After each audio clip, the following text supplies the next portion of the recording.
हरे कृष्णा। जीवन में हम सभी सुख की चाह में भटकते रहते हैं।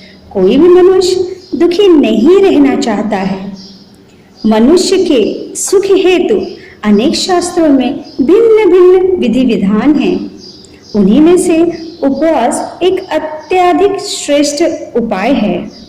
शास्त्रों में भिन्न भिन्न तरह के उपवासों का वर्णन है, लेकिन एकादशी उपवास सबसे उत्तम है। इस दिन भक्तजन अपना सारा समय भगवान की सेवा में, भजन, कीर्तन व उनके चिंतन में बिताते हैं। महीने में 2 एकादशी आती है, तो कल का पावन दिन उन्हीं एकादशियों में से एक है। एक बार युधिष्ठिर महाराज ने कृष्ण से कहा कि हे कृष्ण, आपसे मैंने देवशयनी एकादशी के बारे में सुना। अब मुझे श्रावण मास की कृष्ण पक्ष की एकादशी के बारे में बताइए। कृष्ण ने कहा कि हे युधिष्ठिर, यही प्रश्न एक बार महर्षि नारद ने भी ब्रह्मा जी से पूछा था कि हे ब्रह्मदेव, श्रावण मास की एकादशी का नाम क्या है, इसके प्रधान देव कौन है तथा इसको करने से कौन से पुण्य प्राप्त होते हैं। तब ब्रह्मा जी ने कहा, श्रावण मास की कृष्ण पक्ष की एकादशी को कामिका एकादशी कहा जाता है। इस एकादशी को पवित्र एकादशी के नाम से भी जाना जाता है। इस व्रत के पुण्य से जीवात्मा को पापों से मुक्ति मिलती है।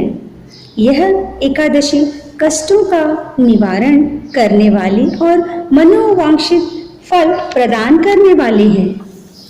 इस व्रत को करने से वाजपेयी यज्ञ का फल प्राप्त होता है। इस दिन भगवान विष्णु की उपासना करनी चाहिए। इस उपासना के द्वारा गंगा, नैमिषारण्य तथा पुष्कर जैसे पवित्र स्थानों पर स्नान करने से मिलने वाले पुण्य से भी हजारों गुना पुण्य की प्राप्ति होती है। इस व्रत को करने से उपासक तथा उनके पितरों के कष्ट भी दूर हो जाते हैं।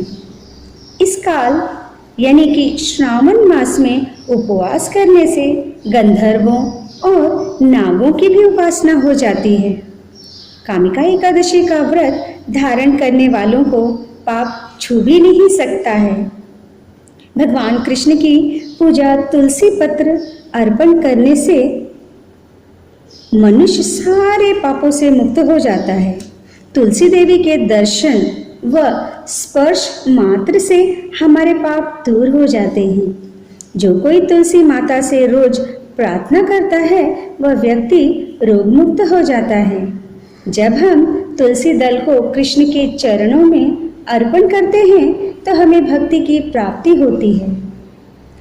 एकादशी को घी के दीपक को तुलसी देवी को अर्पण करने से मिलने वाले फल को बताने में चित्रगुप्त भी असमर्थ हैं। इस व्रत का इतना महात्म्य है कि इस व्रत को करने से भ्रूण हत्या तथा ब्रह्म हत्या करने वाला उस पाप से मुक्त हो जाता है। इस दिन हमें भगवान के सम्मुख घी का दीपक प्रज्वलित करना चाहिए। इससे दीपक जलाने वाले के पितर स्वर्ग में स्थित होकर अमृत का पान करते हैं। फिर ब्रह्मा जी ने कहा कि हे नारद, कलयुग में हर मनुष्य पाप से ग्रसित है, इसीलिए हर किसी को इस एकादशी व्रत का पालन करना चाहिए, क्योंकि एकादशी ही ऐसा व्रत है जो समस्त पापों का नाश करती है। इस कामिका एकादशी को जो भी भक्त भगवान विष्णु को तुलसी श्रद्धा पूर्वक अर्पित करते हैं वे सारे पापों से दूर रहते हैं। ब्रह्मा जी ने कहा कि हे नारद, मैं विष्णु जी की प्रिय तुलसी को मैं सदैव नमन करता हूँ। जो इस एकादशी महात्म्य का श्रवण करता है या कथन करता है उन्हें वैकुंठ लोक की प्राप्ति होती है। भगवान श्री हरि को तुलसी अत्यंत प्रिय है। जब हम तुलसी दल को भगवान को अर्पण करते हैं तो भगवान अत्यंत प्रसन्न होते हैं।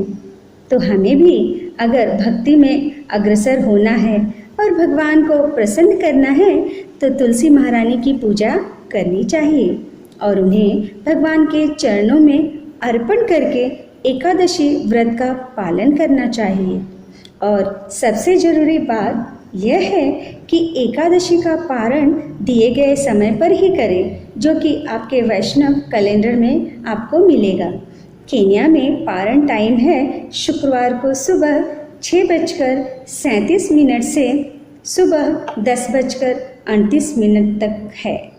तो आप सभी को कामिका एकादशी की ढेर सारी शुभकामनाएं। हरे कृष्णा।